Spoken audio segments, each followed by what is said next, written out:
But we begin tonight with a frequent and losing strategy by the twice impeached, twice indicted former president. Whenever he finds himself stuck in a perilous legal mess of his own making, he goes full Orwell and just tells the world, don't believe your lying eyes.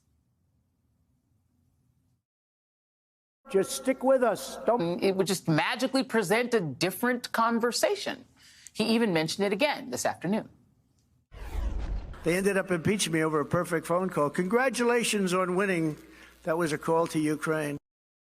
It was the same during his second impeachment over his role in the January 6th attack on the U.S. Capitol. Regarding his call to Georgia's Secretary of State pressuring him to find the votes to overturn the election, Trump told everyone to just listen to his perfect call where nothing wrong was said. And now, as Trump faces the most serious charges he's ever faced, the special counsel's indictment over his mishandling of classified documents, he's at it again. Probably the biggest bombshell within the 49-page indictment was the description of a conversation Trump had in 2021 at his New Jersey golf club with two staffers, a publisher, and a writer, none of whom possessed a security clearance. But that didn't stop Trump from discussing classified documents about a military plan to attack Iran that he says came from his former Joint Chiefs chairman, General Mark Milley. NBC News has obtained the audio of that conversation, and it puts Trump's own voice to the words we read in the indictment. Except it is like highly confidential, secret. This is secret information. But look at this. And he said he wanted to attack Iran and what? These are the papers. This was done by the military, given to me. I think we can probably, right? I don't know. We'll have to see. Yeah, we'll have to try to declassify. Figure out See, as president, I could have declassified it. Now I can't, but this is classified. Now we have a problem. Isn't that interesting? Yeah. It's so cool. So cool. At the time, there was plenty of media reporting on how General Milley and others had tried to keep Trump from acting out and potentially attacking a foreign country like Iran in the waning months of his presidency. Now, it should be noted that the Pentagon draws up military plans for every possible situation. It doesn't mean they actually wanted to bomb Iran. And by the way, our civilian-controlled military doesn't do what it wants. It can only do what the commander-in-chief says. But all that aside, the recording reveals that Trump, in his own words, confirmed that not only was he showing his guests highly confidential information, but that it also wasn't declassified, as he has repeatedly claimed over the past year. And yes, Donald, highly classified documents may be so cool. But there's a reason why they are not meant to be shared with just anyone. There is a reason that you need to have a security clearance. And there is a reason why such highly sensitive documents pertaining to our country's national security belong to the government and not to a sad, failed former president. But like I said, Trump would have you not believe your own ears. In a posting on his wannabe Twitter platform, Trump claims that special counsel Jack Smith somehow altered, or as he says, spun the tape, but nonetheless called it, quote, actually an exoneration rather than what they would have you believe. Joining me now is Neil Katyal, former acting U.S. Solicitor General and MSNBC legal analyst. And by the way, he had a big win at the Supreme Court today. We're going to have more on that later. And Michael Steele, former RNC chair, MSNBC political analyst and host of the Michael Steele podcast and the occasional host of the show. Neil, I do want to go to you because you have the disadvantage of not being here. But Donald Trump, weirdly enough, claims that that tape is somehow an exoneration. It seems, I'm not a lawyer, to be the opposite. Your thoughts? I don't know if Donald Trump was spent too much time at the Iowa Creative Writers Workshop or something, because, there's just no way to read that tape as anything but a smoking gun. It is Trump admitting to the crime and committing a new crime on the tape. So he's showing these highly classified documents on that tape and then saying, oh, this is classified and I don't have the power to declassify it. So it blows a hole in everything that he's ever said. And, ultimately, Joy, it feels, listening to that tape, I was disgusted because anyone who's handled national security material as I did, my former job at the Justice Department was National Security Advisor, you really recognize the seriousness of those materials. Americans risk their lives to generate that information, and our allies do as well.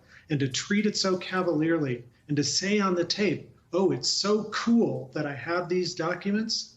I mean, give me a break. That is criminal behavior. It's the most reprehensible behavior for anyone who knows anything about national security.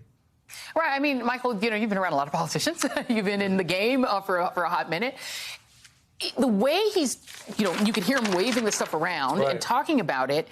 You would think he was talking about like swag he got from the White House. Right. I mean, not like military plans on attacking Iran. I mean, presidents get these things drawn up all the time. I mean, the fact that he treated it so casually and that he and the people around him didn't understand they were committing a crime, it's kind of shocking that he can tie his own shoes if that is his level of acumen. And giving a little bit of deference, if you will, to the other individuals in the room. They probably thought that these were documents that had been declassified until awkward moment where he said, well, I could have declassified these, but I didn't. Yeah. And you listen to the laughter afterwards, was like, oh, really?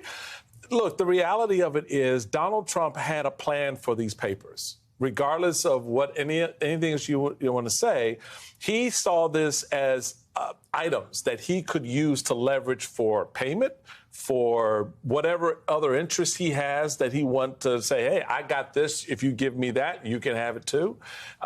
Why else? I mean, you don't walk out with all these boxes to put them in a bathroom. Right? You don't leave the White House and take this stuff unless you intend to do something with it. Because if nothing else, I can see if you say, well, this is for my presidential library, and I thought that's, we're transitioning to that. No. So this is the reality now. And Neil's absolutely right.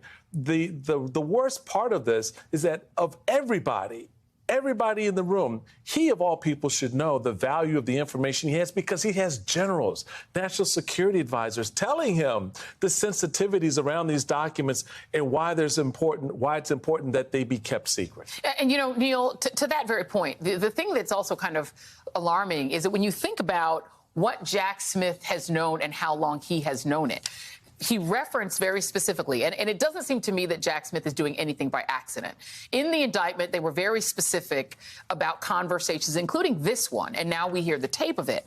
This is New York Times reporting. Previously unreported details of the investigation show that prosecutors working for Mr. Smith have subpoenaed surveillance footage from Bedminster, much like they did from Mar-a-Lago, and fought a pitched battle with Mr. Trump's lawyers late last year over how best to search the New Jersey property. At one point in the early fall of last year, investigators went so far as to discuss executing a search warrant at Bedminster, according to two people briefed on the matter. Investigators were concerned that more documents were stashed at the club, and the only way to account for them was to search the property. But one of the people said the Justice Department lacked probable cause to get a warrant from a judge. So now we know, Neil, that there was a consideration of doing a search at Bedminster, too. What does that say to you about the possibility, now that they've had these tapes, let's just be clear, that there could be a second set of charges that come out of the dissemination that happened apparently in New Jersey? Yes, I think that's very possible here. And Joy, you and I have talked for a long time about how it was a little unusual for the last year that the reporting was all about Mar-a-Lago, when we knew Trump used Bedminster and other places. And so it's not surprising to me that Jack Smith started to realize that there were classified documents at other places, not just Mar-a-Lago, as that audio tape shows. So Trump was like running this like a McDonald's franchise with stolen documents in different places. And you could, I guess, go to any of the outlets and get served up with them if the price was right or whatever he was looking for, if he needed you to think he was cool in a particular place. So what Smith has done here is to obtain this tape, which shows Trump basically committing the crime of dissemination of classified information at Bedminster. So that sets up a second series of charges that can be made in New Jersey. And maybe Smith is holding that in his pocket because he wants to see the timetable of the Florida case. But it's certainly possible now that there's another whole set of indictments besides the January 6th stuff that we've been talking about with Jack Smith in the lead. And besides the Mar-a-Lago stuff, there may now be another Bedminster indictment. And to stay with you for a second, Neil, you also got Donald Trump's Secret Service agents, at least half a dozen of them, now also being interviewed. You seem to have movement on fake electors, that there's been a lot of movement there in terms of what looks like Jack Smith potentially building a case there as well that kind of mirrors what's happening in Georgia. How would all of these cases essentially be tried or proffered at once? Because it feels like there are, just Jack Smith alone could do 3 or 4 cases himself.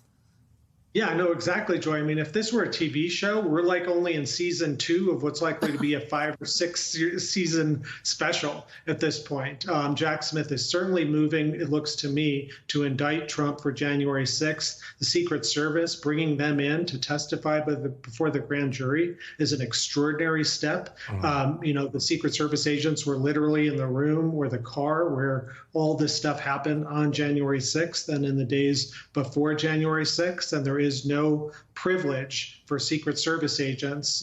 Bill Clinton tried to assert a privilege back in 1999, and the U.S. Supreme Court rejected it. So I think these cases will be staggered. You don't get like an extra benefit because you're a serial criminal and get to delay them all. You gotta, so they will all go to trial and they will be staggered in some way, shape, or form.